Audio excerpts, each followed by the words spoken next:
We're here to bring a new type of news show. New insights, new styles, and new topics every day. We are News Generation.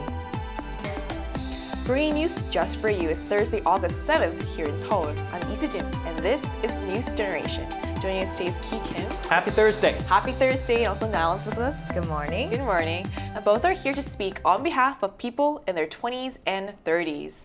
So it's Thursday, which means we're going to begin with our keyword news, where we look at a story that has been gaining traction over the past 24 hours.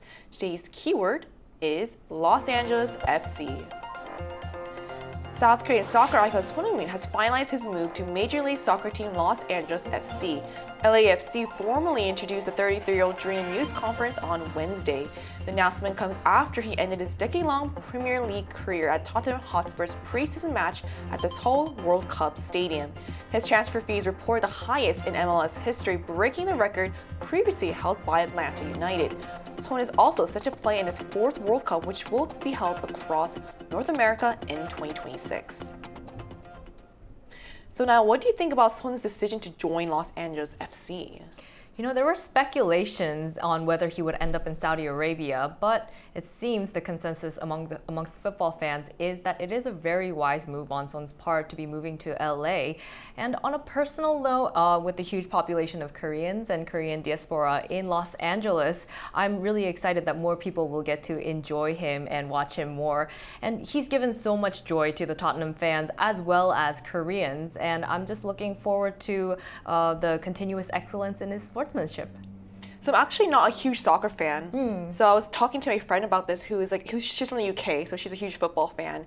And apparently, like you said, she's echoed a lot of things that you were saying, how there was an unspoken understanding that he would have to move. And actually, while American soccer isn't as big, obviously, as it's in the UK, it was still quite a smart move because LAFC is apparently quite reputable as well. So what are your thoughts on this, Ki? Well, he's black and gold now. There's another reason for me to go to LA. And you might get a chance where Heung-min is playing against Leonardo Messi. So that's another thing I'm looking forward to. So on August 6th, this very morning, Heung-min officially joined Los Angeles FC from Tottenham Hotspur with a historic MLS transfer, reported value at $26.5 million. That's setting a new league record. And the LAFC unveils Heung as their new designated player under a contract through 2027. Designated player meaning he's not under LA salary cap. And also his contract can be extended to 2029. And in a ceremonial event, Los Angeles Mayor Karen Bass welcomes Heung as his new Angelino. So whole LA society, especially Korean societies, are welcoming him. And also, Heung said this is a dream come true, and he is still confident he can still run and make good plays. So I'm looking forward to him playing another great set of history for him the rest of his life. And also, as you mentioned, next World Cup is being held in in North America. So I'm also looking forward to that too. So he can be fourth World Cup for him. So like you said, as Heung-min begins this new chapter with LAFC, all eyes will be on how he shapes the future of Major League Soccer and the upcoming World Cup. So for many Korean fans, while it's the end of one era, it's also the start of something new, and I'm sure many will be tuning in to see how he does in LA. And that concludes our keyword news for this Thursday. So as we head into the final stretch of the work week, we're diving into a topic that affects families across the country and shapes the future of Korean society. So let's take a look at the screen to learn more. South Korea has been struggling with low birth rates for many years now. To address this, the government has introduced various incentives and measures aimed at encouraging more young people to get married and start families. After the birth rate hit a record low of 0.72 in 2023, the lowest fertility rate in the world, South Korea saw a slight rise in 2024, marking the first increase in nearly a decade. The policies aimed at boosting birth rates have influenced society and reshaped workplace culture. So today on News Generation, we're diving into the impact of Korea's birth promotion efforts and what they mean for families, employers, and society as a whole. So as we just saw in the video, Korea has been grappling with the world's lowest fertility rate, a title it has held for several years. The issue came into focus back in 2005 when the government officially recognized low birth rates as a national concern. And since then, a wide range of policy measures have been rolled out, from cash incentives and childcare subsidies to parental leave and housing support for young families. So let's start by looking at the big picture. So Ki, what kinds of government support have been introduced to address Korea's falling birth rate, and how effective have they been? Like you said, Korea is giving a lot of benefits for those who have more than 2 kids, right? So if my sister has 2 kids now, then he's getting a lot of beneficiary from the government. So over the years, we've seen a range of initiatives aimed at easing the financial burden of childbirth and child rearing while making it possible for parents to balance work and family life. These include child allowance payments, improvements to maternity leave, and enhancements to parental leave policies. One particularly noticeable shift has been in addressing childcare inequality. In fact, last year, more than 30% of all parental leave was taken by fathers, a sign that shares parenting is becoming far more common. And there's more encouraging news, just like you said. By May of this year, the total number of newborns had reached over 106,000, which used to be a concern for Korea, the highest figure in 4 years since 2021. So that's showing the positive sign of childbirth. I mean, we still have a lot more to go, with 30% still not where we want to be at. Sure. But I feel like it's still quite encouraging, because I'm sure men have always wanted to take parental leave. But I guess before it used to be like because of societal pressure, but I guess now workplace culture is kind of changing a bit. So continuing to look at the workplace side of things, in the last decade, the number of births has dropped by half. The number of people using parental leave or reduced working hours has increased by over 80,000. There's also been a wider rollout of flexible work arrangements. So now, how has that impacted work culture in Korea? Right. The age limit for children eligible for parental support has been raised from under 8 years old to under 12 now. As a result, the first half of this year, the number of people who receive flexible work hour subsidies for parenting nearly tripled compared to the total number of last year. Parents say that being able to personally manage their children's school drop-offs and pickups is actually reducing so much stress as well as the guilt, and it improves work focus when you are actually there. However, there have also been reports of conflict, and in one recent case, there was a police officer who applied for reduced working hours due to childcare, and he was removed from all night shifts. And as a result of this, there was no additional staff who was assigned, and they had to take over his shift. And the colleagues basically ended up with more workload. And this increased workload made things very difficult for them. And this is obviously a perfect setup to leave a bad taste in everyone's mouths for people who are having children. So let's continue to talk about the perspective of those without children. The reality is that not everyone can take advantage of these benefits, such as, you mentioned the police officer. It's obviously not easy for the people that are working with him in that situation, or her. So how are parental leave and flexible work viewed by those who don't have kids? Is there any tension or sense of unfairness, Ki? Let's say I have a child, and you guys will be happy, right? But I have to be worried about, okay, who's going to take my job? Or somebody has to fill in for this job. So recent survey revealed the reality. While many workers say they genuinely congratulated their colleagues on the birth of a child, but a striking 72% admitted they worry about the extra workload it might bring. So if you take a look at the screen with me together now, the most common solution anyone would say is to hire a temporary replacement, but you can say somewhat concerned are 52% and very concerned is about it 20%.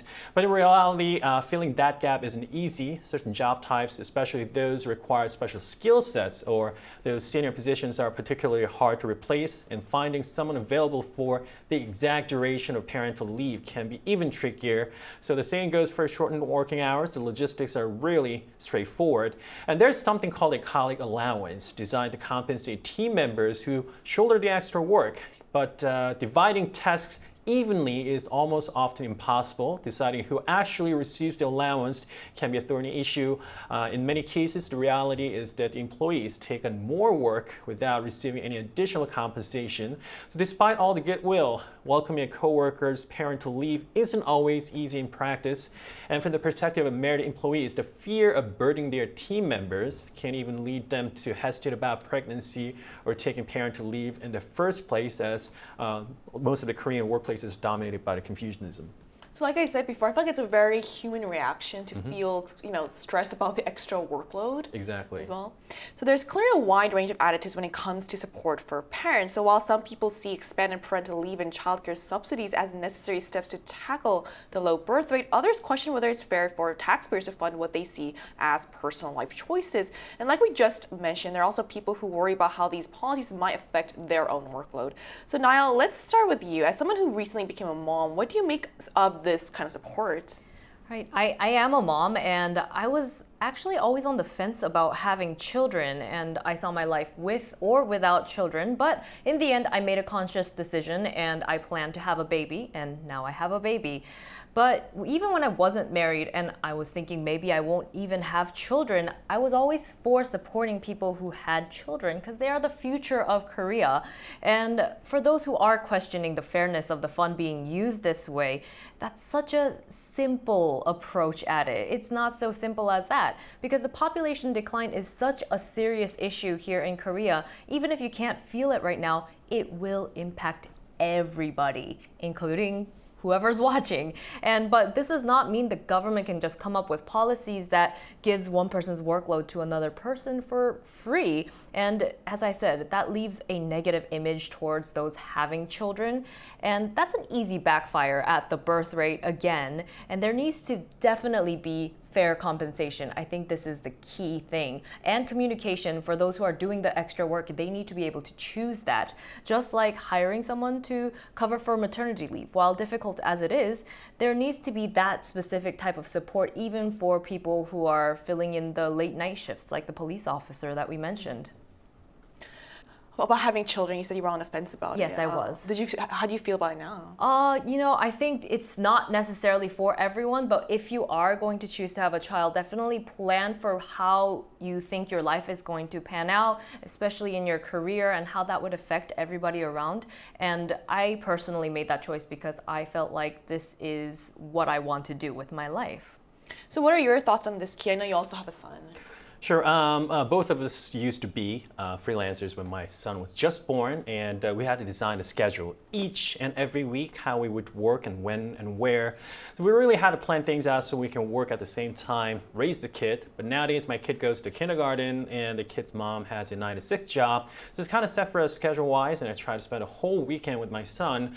But freelancers are often left at blind spots. So if we don't work, we don't get paid. And we might even lose that job opportunity if we don't work. So in that sense, we don't get any support from these policies as we're not technically employed. And all-day childcare centers or services are normally offered to families where both parents work, especially those who are in the low-income bracket. A friend of mine works as a news anchor at the public broadcasting station, and he was very first and few male announcers who took parental leave from the work and came back. And he uploaded his journey to his blogs and YouTube and showed how it went. And he got pretty good reactions from the fans and crowds. So like Niall said before, we as a society need to be a bit patient, look at the bigger pictures, and give people some room so they can relax, because one day you'll be the one to make the choice. So as Korea continues to grapple with low birth rates, public debate around support for parents is growing louder. From parental leave to childcare subsidies, the government has rolled out various measures to encourage childbirth and ease the burden on caregivers. But not everyone agrees on how far this support should go or who should benefit. So to get a better sense of how people are responding to this trend, we asked on the Arirang News YouTube channel, what do you think about the government providing support to caregivers and parents? So the results showed that 74% of respondents said they strongly support government support for parents.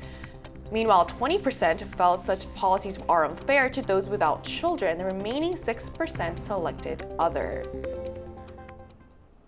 So to gain deeper insights into birth promotion policies and their social impact, we'll be speaking with an expert in social sciences. And that's coming up right after the break, so don't go anywhere.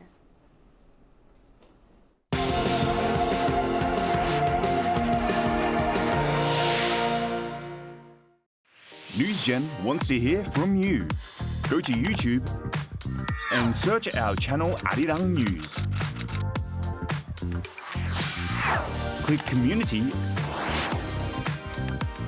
and leave a comment down below. Make a new type of news with us. Joining us today is Lee Ha-yeon, a research professor at Hangul University of Foreign Studies. Hi, Professor. Thank you so much for joining us today. Hello, thank you for being me today. So in your research or observations, have you identified similar conflicts related to parental leave and reduced working hours in other countries as well?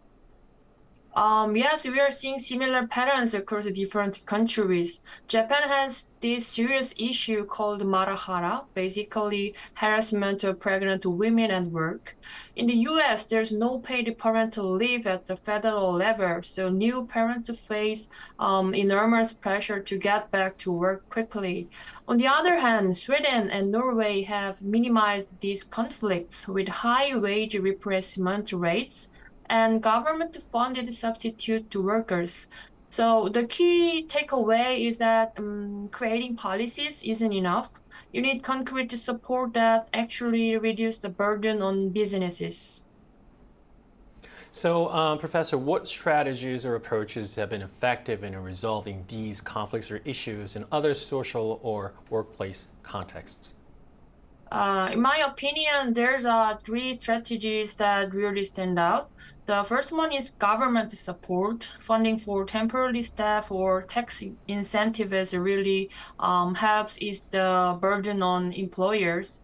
Another crucial shift is reframing parental leave from an individual right to team planning process, where everyone prepares together. And then there's flexibility. Remote work and flexible schedules have been game changers. For example, Germany got this figured out. So their plan for parental leave 6 months is ahead. So everyone's involved in redistributing responsibilities.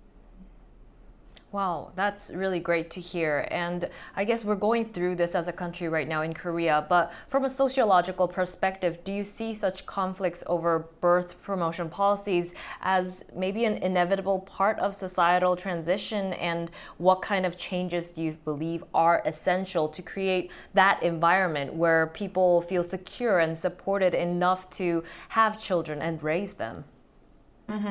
Yes, I see this confliction as inevitable growing pains.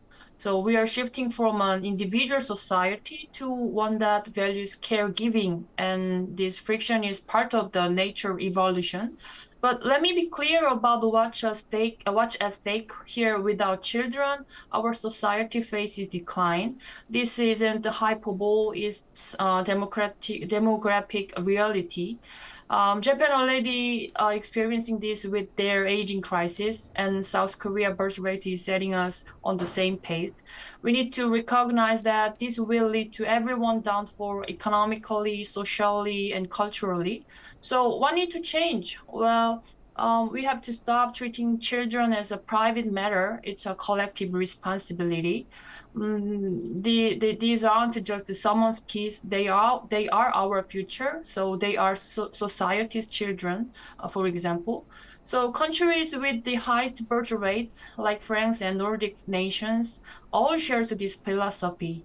They understand that raising the next generation is everyone's shared responsibility. So small businesses need to support a system they can actually afford.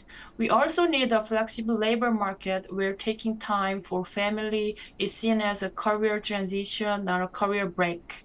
Ultimately, we need a new corporate culture where being family friendly is just not part of being a good employer. So that's not just good ethics, it's good business. So we all need to come together on this, government, business, communities, because our collective future depends on it. Okay. Thank you so much for sharing your insight with us today, Professor. Thank you so much. So we just spoke with a professor of humanities and social sciences about the challenges and social implications of Korea's birth promotion policies. So while it's important to recognize and appreciate the efforts that have been made so far in supporting parents and encouraging childbirth, there are still areas that require improvement. So from your perspective, what aspects of these policies or their implementation do you think need to be strengthened or considered to be more effective now?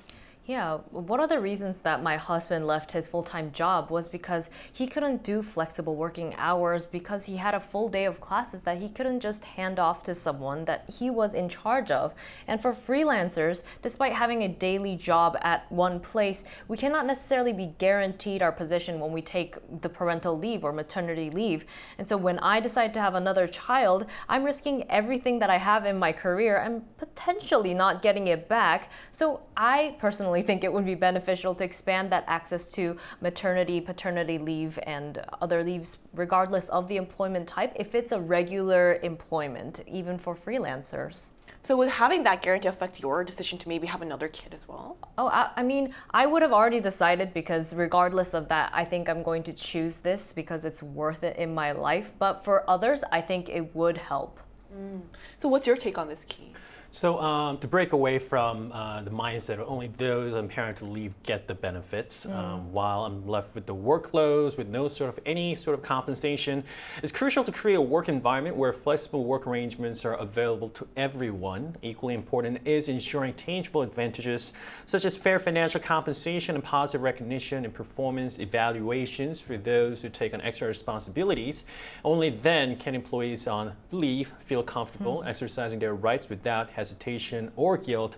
And also, we as a society at the workplace need to change our mind. A long time ago, we had this thing called pumaji, or there's an old saying that it takes a whole village to raise a kid. So before, it was family oriented when we were family friendly. So when there's a child and everyone, so sometimes, I remember going to my mom's workplace and sitting down there and everyone was taking care of me, giving me candies and, but nowadays, I guess it's a bit different perspective now. So hopefully we can change our perspective and be more friendlier for those who have, children. Right, increasing understanding and mutual respect is also really important. So as we've seen today, addressing Korea's low birth rate is a complex challenge that goes beyond just policies. It touches on workplace cultures, social attitudes, and relationships in the workplace. So while progress has been made, ongoing dialogue and adaptation are essential. And ultimately, creating a society where people feel supported and confident enough to start and raise families will require not just government action, but a collective shift in mindsets and values. So it's basically a journey that really involves all of us. We're also conducting a program survey that includes News Generation until August 17th to better meet our viewers' expectations. So please visit us at www.arirang.com or on the Arirang TV mobile app to share your valuable feedback. And by participating, you'll also have a chance to win Bluetooth earbuds and exclusive K-pop merchandise.